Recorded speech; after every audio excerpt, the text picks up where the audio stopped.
God has cursed the city and there must be reasons. Or perhaps it is the many sins made by our fathers and grandfathers. Or the eternal spirit of opposition for our fellow citizens is the cause of this wrath. So wrote one of the most famous inhabitants of the city. A city which is said that not even a crow will land there. Bulgarians already know. It is about Vratsa, but the history is vastly more interesting and a little bit longer.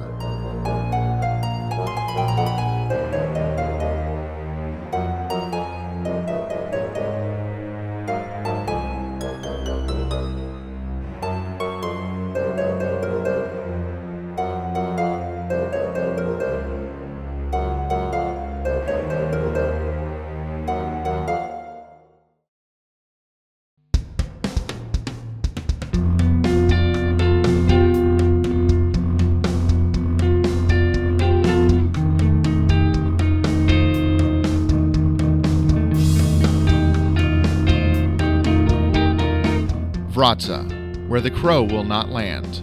It is a phrase that does not invoke happiness amongst the locals, but it is repeated to them by everybody. Where does it come from? Near Vratsa Gorge and the cave Ledenika. Above the city are towering pinnacles of cliffs. The weather can change in minutes, from sunny to stormy and back. This is the kingdom of eagles. Here, the crows simply dare not to land. Vratsa is 110 kilometers from the capital of Bulgaria, Sofia, and 72 kilometers from the ferry port on the Danube of the Romanian town Becket. We will mention the Danube town again. However, this story tells of a saint, a revolutionary, a manufacturer, and an artist. They lived at different times, in different epochs.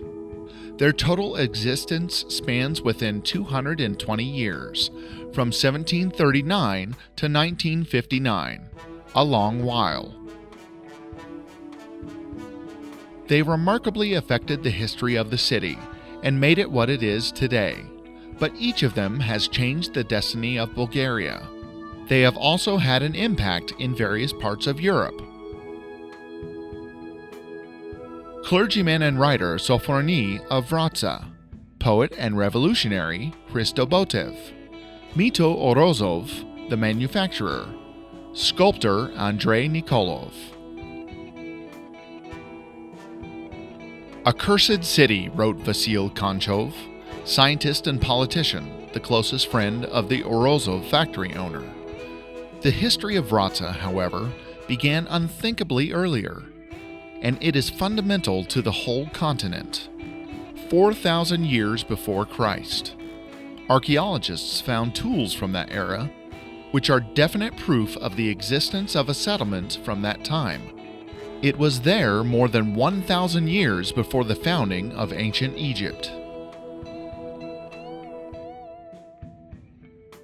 4,000 years before Christ, these lands were the center of organized economic upturn.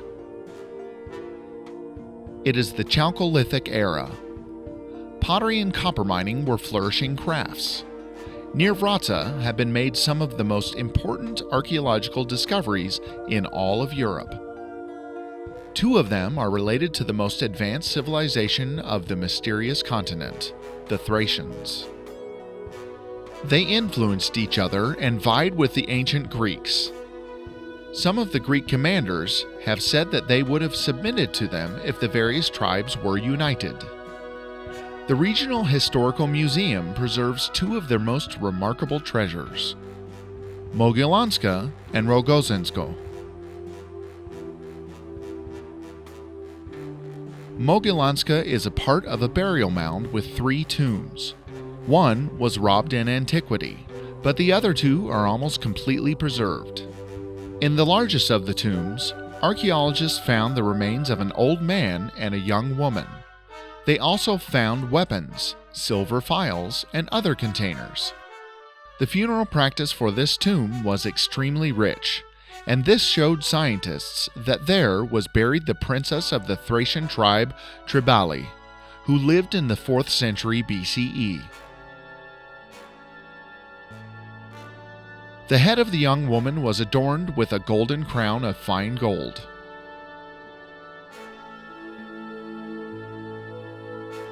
Thracian funeral rituals are chilling from today's perspective. When someone dies, it turned into debates about his wives. His friends struggled to find which was his favorite. The one vested with such honor was solemnly and critically taken by men and women to the tomb, where they sacrificed the favorite wife, usually by the hand of the woman's closest relative, and then they buried her with her husband.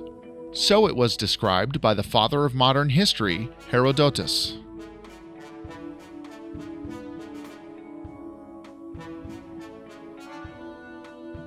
The Rogozensko treasure is the largest Thracian treasure of Bulgaria, by the finding of which the country introduced Thracian studies as a part of world science.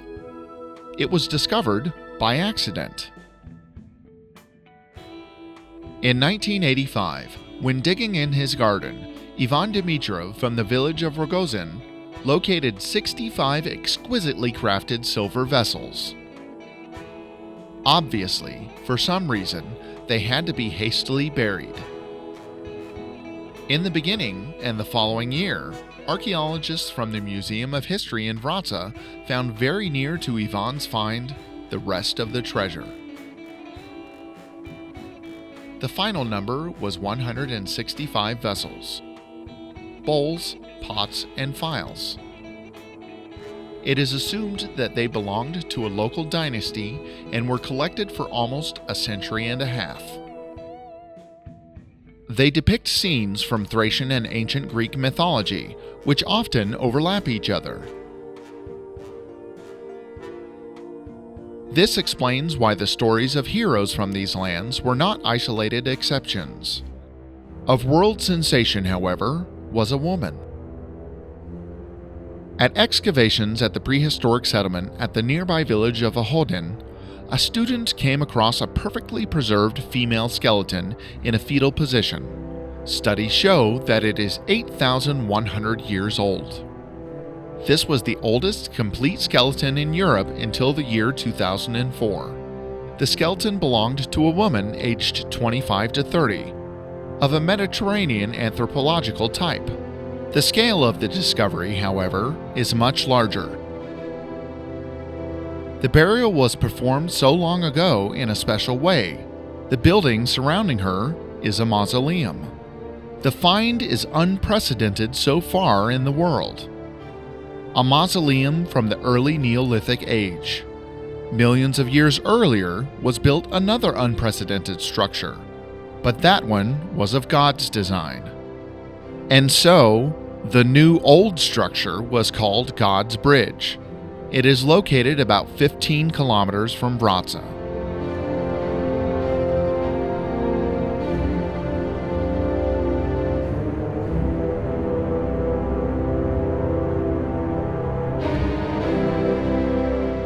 Yet how old is Vratsa itself? Inside the town, Vratsian archaeologists managed to identify 4 historical layers, from antiquity to the Middle Ages. Their conclusion: Vratsa is 25 centuries old. In the earth here have been found coins and artifacts from the 2nd and 1st centuries BCE, and a bronze seal made of coins from the time of Augustus. This completely changes the scientific assertion of a number of years ago that Vratsa was just a settlement founded by the Slavs in the 6th century CE. Undoubtedly, during the majority of its existence, its name has been a variation of a Slavic word. Vratsa is the name of the gorge of Leva River. In the Roman and Byzantine eras, the city was called valve, double doors in Latin. This is a rough translation of the Slavic word Vratica, door, or more exactly, diminutive door. During the Middle Ages, it was called again Vratica. Today, it is simple. Vratsa. And this is the informal capital of the whole of northwestern Bulgaria. The city was a part of different countries: the Roman Empire, Byzantium, the Second Bulgarian Kingdom, the Ottoman Empire, and 5 years later, again as a part of Bulgaria. The Ottoman period was a grim time, not only for Vratsa, but for all Bulgarians, and not only because of the long period of oppression lasting 5 centuries. At the fall of the Second Bulgarian state, they were confronted with a totally different culture and religion of the conquerors. Voluntary assimilation would have brought them comfort and relative stability, but they chose otherwise. They managed to preserve, for hundreds of years, their faith and national identity, but it brought them difficulties and despair every day. At the second half of the 18th century, it had been almost 400 years since the powerful Bulgarian state fell under the rule of the Ottoman Empire. The Bulgarian people still existed, but not their country. There was almost no historical memory of the state amongst the Bulgarian people. Only a token of family dignity was allowed by Ottoman rule to some wealthy Bulgarians who integrated into Islamic society.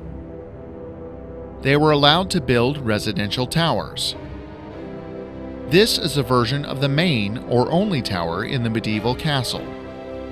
The dungeon. It was designed to last in a defensive attack.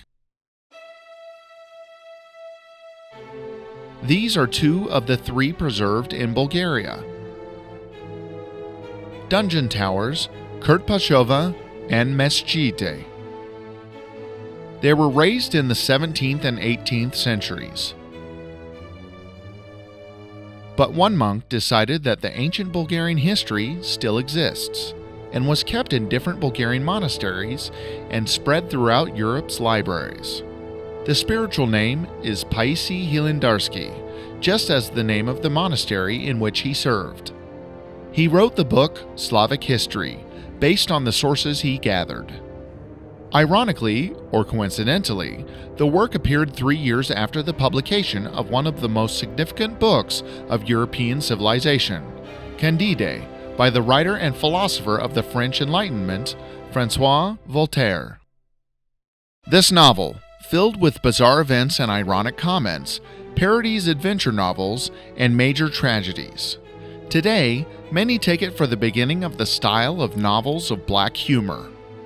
It begins with the visit of the protagonist to the kingdom of Bulgarians, for whom this was a shocking experience because of their harsh laws.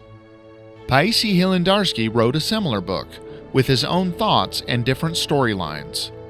But its purpose, rather than parody, was to fuel and raise the lost Bulgarian national spirit. In the year 1794, the Bulgarian Church had some religious freedoms, albeit with a number of limitations. For a bishop of the Vratsa diocese was appointed a Kotel priest Stoiko Vladislavov, under the name Sophronie of Vratsa. He was the first to assess and make a copy of the Book of Paisi, by whom he was impressed as a person. It was a significant work in the pre-Gutenberg era Bulgaria. In Vratsa, Sophronie engaged in activities unthinkable at the time. Nowhere in Bulgaria did the priesthood preach in Bulgarian, but they learned Greek psalms, which are unclear even for the priests. Greek is to Bulgarian Orthodoxy as is Latin to Catholicism, a completely unfamiliar language for the majority of believers. Sophronie began to preach to them in conversational Bulgarian. And not only this, he recounted scenes from the Bible which were accessible and even fun. He acquired great popularity among Bulgarians. This was not undeserved or the result of a cheap apostolic show. As a follower of Paisi, Sophronie had undertaken to assess the situation of the people in the historiographical scale, and the people counted on the fact that liberation would come from Russia. This liberation came with the next war with the Ottoman Empire. The Russian command contacted Sophronie. It relied on his increased influence amongst the whole of the Bulgarian people in order to provide free supplies to Russian troops detained by the harsh winter of the Romanian countryside. At the same time, the bishop negotiated various thorny issues with the Greek Church. To the Russians and Romanians, Sophronie of Vratsa became something like a prime minister of the Bulgarian government in exile. When in the Romanian capital of Bucharest, he wrote his books, Sunday Book, and The Life and Sufferings of the Sinful Sophronie, amongst others. The Life became the first modern Bulgarian autobiography. It was written in the style of the eclectic Slavic history, but became extremely popular. In the coming decades, it would be increasingly in demand and would become the first Bulgarian bestseller. Concerning Sophronie, there is a nearly forgotten legend, but recently it has been building in popularity amongst the local people.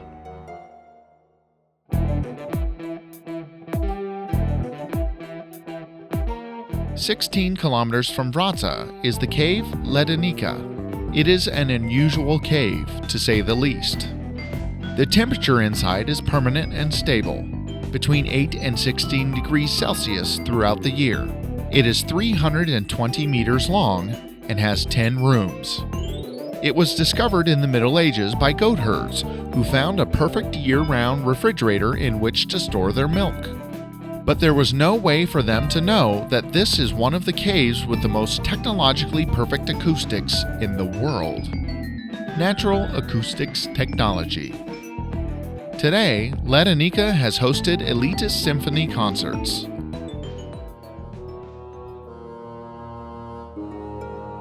Although bishop, the days of the Vratsa diocese of Sophronie were severe. It was under constant raids of robbers, detachments called Kurgilis. Ottoman authorities turned a blind eye to their lawless bloody attacks on civilians. They even kidnapped Christians for ransom. Sophronie knew that if he were to get into their hands, the ransom for him would be unbearable because he was bishop. Then he would have been publicly slain, as no one could possibly cover a ransom for him. At the same time, he did not want to abandon his flock without spiritual consolation. Down in Ledenica Cave, he discovered the magic of the cave rooms. He began to lead his sermons there, underground, where the laity was exalted by his words. They would pass through the little and big gaps to listen to his sermons in the rock halls, now called the Passage of Sinners, the Lake of Desires, and sometimes went to the highest point of the cave, the seventh heaven. These rooms are not accidentally named this way. Sophronie of Vratsa died in 1813. A century and a half later, the Orthodox Church proclaimed Sophronie a saint, Bulgarian in 1964 and Russian in 1965. 35 years after his death, approximately 150 kilometers from the town of Vratsa in Kalofer, Hristo Ботев Petkov was born. He lived only 28 years, but his biography is amazing. Amongst the Vratsa rocks takes place one of the most sorrowful and desperate events in Bulgarian history. Here begins an eternal legend. Hristo Ботев was in exile, but was inspired by the news of the National April Uprising in 1876 against the Ottoman rule.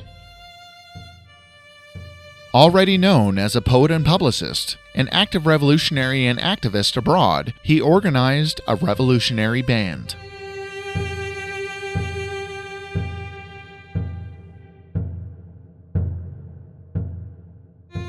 Together with its fighters dressed as farmers in the Romanian city of Gheorghevo, he boarded the Austro-Hungarian passenger ship Radetzky.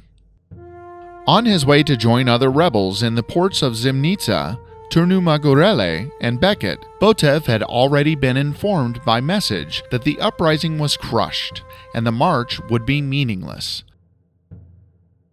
but he seized the ship. Ship Radetzky was built in 1851 and served the route between the ports of Galati and Orsova on the Danube. She was named after the Austrian Field Marshal of Czech Oregon, Joseph Radetzky. Composer Joseph Strauss's father dedicated to him the march Radetzky. Of course, it was not necessary for Ботев to seize a full passenger ship to move his band to the opposite coast of Romania. But he desperately hoped that Europe will hear about the liberation struggle of the Bulgarians. He was also a journalist. He officially handed to the Master Engländer a letter which states, "We ask the gentlemen passengers not to worry and remain calm.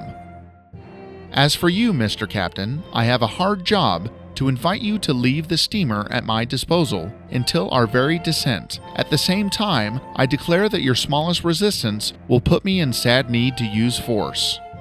And in one and in the other case, our voice to fight is this: Bulgaria lives. To live Franz Joseph, Count Andrassy to live a Christian Europe." When the young men went down Kozlodui for their suicide march, they knelt and kissed their native land. Passengers of the Radetzky waved hats and wished them success. The ship departed again under the command of the captain with 3 solemn sirens. The 200 resolved to have all of the men try to go to the mountains in the depths of the Ottoman Empire. They were 80 kilometers away from Vratsa. They went through 10 villages, but, contrary to their expectations, few Bulgarians joined them to fight for their freedom. Ботев was forced to flee with his band, to fight a retreat against the numerically superior Turkish army, which was already on his heels. Europe knew about his desperate act, but the Ottoman Empire did not waste a minute. In numerous battles were killed many of his comrades. The leader was hopeless. 2 weeks after stepping on home soil, the last battle of Ботев took place. On the 1st of June, a bullet pierced the commander. The obviously suicidal endeavor could be explained with the youthful and idealistic spirit of Ботев. A year earlier, he wrote, "The idea of freedom is omnipotent, and the love for it can achieve everything." He left one fiery phrase, which reached other continents and other uprisings for freedom: "He who falls in battle for freedom never dies."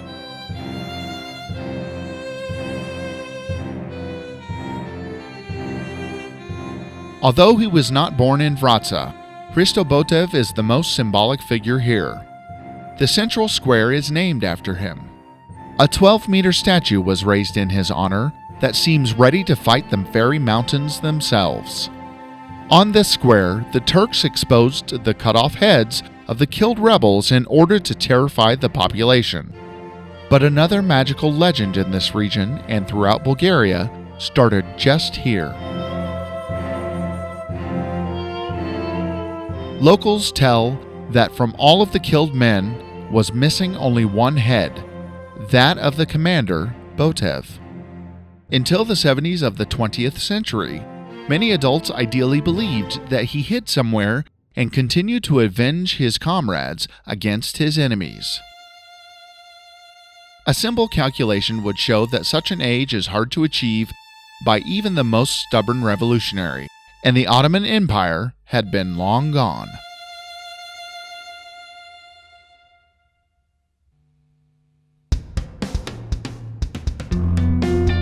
"11 years after Hristo Ботев, in 1859, Mito Orozov was born in Vratsa. At the early age of 14 to 15 years old, he began to learn different crafts: blacksmithing, repairing old stoves, and guns. He became a courier of the secret revolutionary organization in the city. When he was 19 years old, his homeland was liberated. Maybe if he would have been 5 or 10 years older, he would have been one of those who died with Ботев. But at a very young age, he found himself in a very different situation. Bulgaria was going through modernization, and entrepreneurship became a more remarkable quality than patriotism and sacrifice.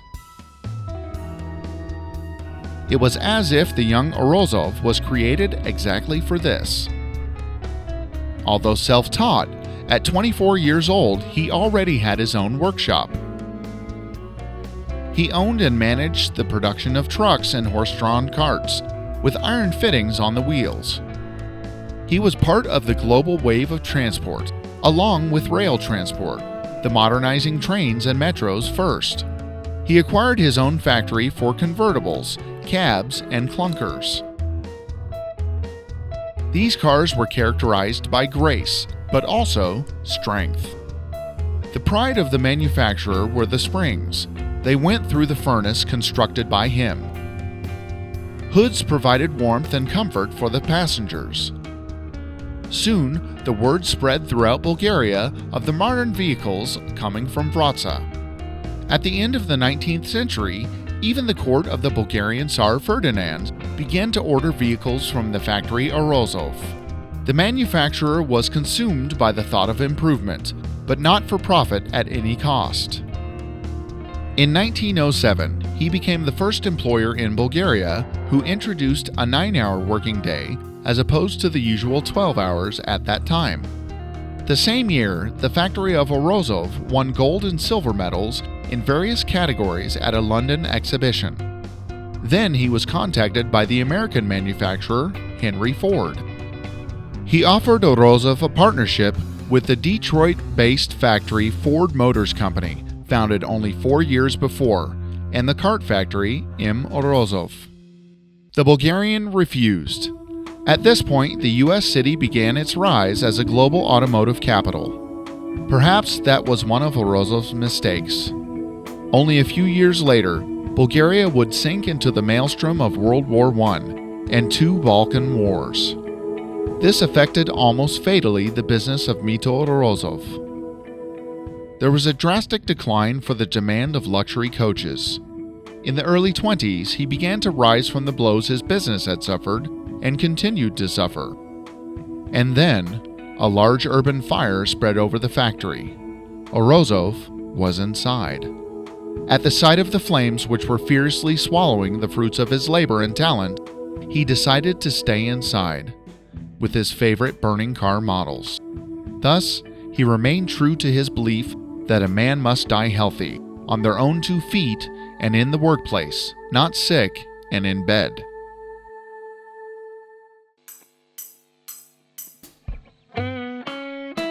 While in 1903, Mito Orozov was at the peak of his world fame, in Paris, a 25-year-old student of sculpture from Vratsa was yet to begin his rise. Andrei Nikolov, however, had the opportunity to show his art and receive favorable comments from names such as Auguste Rodin, and to live a bohemian lifestyle. Later, he spent his life between Paris, Sofia, Rome, and Vratsa. The Western press called him the poet of marble and bronze. He created remarkable works throughout Italy and Bulgaria. He, like his fellow citizen Orozov, was sought after by the royal court in Sofia for different, unique projects. Although he was famous in Italy, Nikolov preferred to spend his old age and die in his homeland. The year is 1959, just 220 years after the birth of the first of this unusual Vratsa 4, Sophronie.